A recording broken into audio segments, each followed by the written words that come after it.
Welcome to our channel. Today we how to download Notion databases for building no-code web apps step by step clearly. To download Notion databases for building no-code web apps, begin by opening your Notion account. Navigate to the database you want to export. Click on the three-dot menu in the upper right corner of the database view. Select the export option from the drop-down menu. In the export dialog, choose your preferred format, typically Markdown or CSV. Make sure to include subpages if your database has any.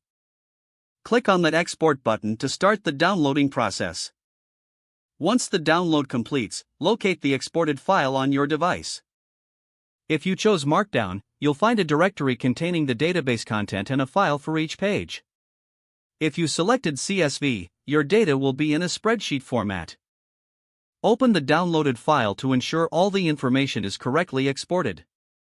Next, go to your no-code web app builder platform of choice. Create a new project or select an existing one where you want to import the data. Look for an option to import data or upload files, typically found in the Settings menu. For CSV files, choose the appropriate import function that supports your file type. Follow the on-screen instructions to map your database fields to the app structure. Once the mapping is complete, confirm the import process. After the data is imported, review it for any formatting errors or missing information. Make any necessary adjustments within your app builder.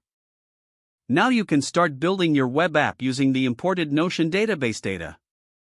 Utilize the tools and features provided by your no-code platform to enhance the app. Experiment with different designs and functionalities to best showcase your content.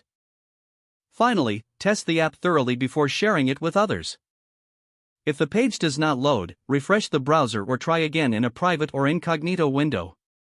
Make sure you are using the correct email address, then retype it carefully to avoid small typos. If your password is not accepted, use the reset option and create a new strong password you can remember. Check your spam folder for verification or security emails, then complete any requested confirmation steps. Enable two-factor authentication if available to improve account security and reduce unauthorized access risk. Don't forget to like this video and subscribe to our channel for more step-by-step tech guides.